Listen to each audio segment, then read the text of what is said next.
Dans le temps, m'a-t-elle dit, les coutumes voulaient que lorsque un homme âgé perdait la vie, qu'on lui donnait une jeune fille, un de ses petits-enfants, pour épouse. Généralement, on prenait la plus aînée pour épouser son grand-père, pour qu'elle puisse continuer à perpétuer la lignée. Mais de quelle lignée tu me parles, lui dis-je, maman. Toi, tu as eu des enfants. Tu as déjà une lignée? Non, me dit-elle, ce n'est pas la lignée de mon père. Cet homme qui était ton père était mon grand-père, m'a-t-elle dit. Ce n'est pas possible, lui ai-je dit. Du coup, qui était-il pour nous? Notre père ou notre arrière-grand-père, lui ai-je dit. Je ne peux rien te dire, ma fille. Aujourd'hui, si je veux que mes filles apprennent, c'est pour qu'elles comprennent que cette coutume n'est pas bonne. C'est pour qu'elles sachent qu'il y a des choses qui doivent changer. Je préfère vous savoir loin de moi que prêt à souffrir, à être donné en pâture comme des viandes, sans aucune question de ma part. On ne me demande rien. On applique des choses sans me dire. Maman l'a subi. Et aujourd'hui qu'elle n'est plus, on veut le faire subir à ma fille. Je ne suis pas d'accord, mon enfant. C'est pour cela qu'une fois entré en ville, dès qu'on part d'ici, arrange-toi à ce que tu te retrouves directement à l'aéroport. Parce que le rituel doit se faire une fois arrivé dans la capitale. Ils ne te diront rien. Personne n'est censé te dire quoi que ce soit. Aujourd'hui, je te le dis, je trahis mon serment. Mais tu es ma fille. Et je sais ce que j'ai vécu pour avoir 3 filles avec mon grand-père.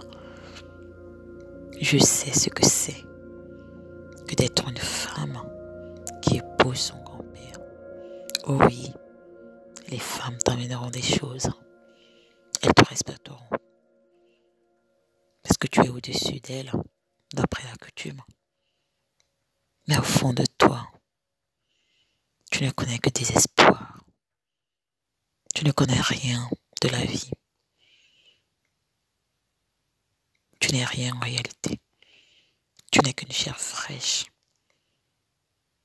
qu'on distribue à un vieillard afin qu'il se sente en forme pour son propre orgueil. Et ça, je dis non. Pas mes filles. Je l'ai vécu. J'ai été ce morceau de viande. Je ne veux plus. Je ne veux pas que ça arrive à mes filles.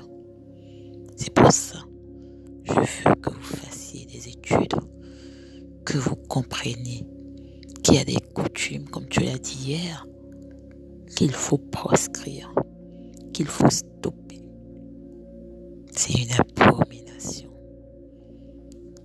Merci, maman, lui ai-je dit. Merci de tout cœur. Merci de me comprendre. Mais pourquoi ne m'as-tu jamais parlé de cette coutume? J'avais interdiction et j'ai toujours interdiction de le dire.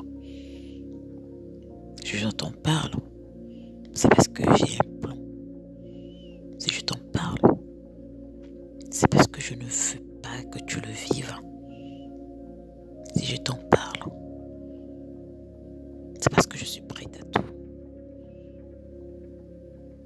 Prête à prendre toutes les malédictions, tout ce qu'il faudra. Et ma fille ne deviendra pas cette femme qui remplacera sa grand-mère. Ça, je dis non. Mais il fallait que je te parle quand même de ça.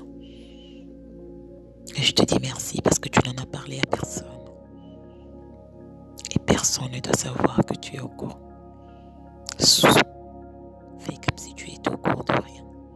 Reçois les prisons et dis merci. Fais un repas et invite les gens à manger. Comme si tu avais tout compris et que tu étais d'accord. Ça ne leur mettra jamais la puce à l'oreille. Aujourd'hui, quand tu sortiras de ma case, arrange-toi à réserver ton billet. Dis à tes sœurs de tout apporter à l'aéroport. Une fois qu'on arrive, tu prends l'avion. Merci maman, lui ai-je dit.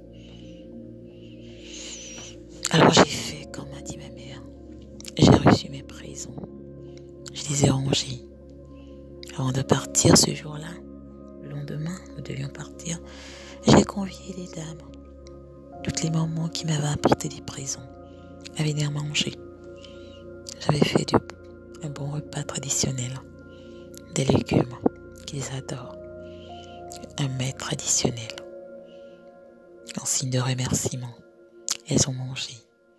Beaucoup se sont mis à me conseiller, à me dire des choses, à m'expliquer qu'est-ce que c'est que le foyer et pourquoi il était important qu'à mon âge, je sois dans un foyer stable, fort, et que mon mari, certainement, sera un roc. Mon mari, le père de ma mère, mon grand-père, l'homme qui m'a élevé durant toutes ces années. C'était lui qui devait être le roc, l'homme au foyer. Quelle ironie. Mais j'ai joué le jeu pour ne pas trahir ma mère, pour que ma mère ne soit pas accusée de quoi que ce soit.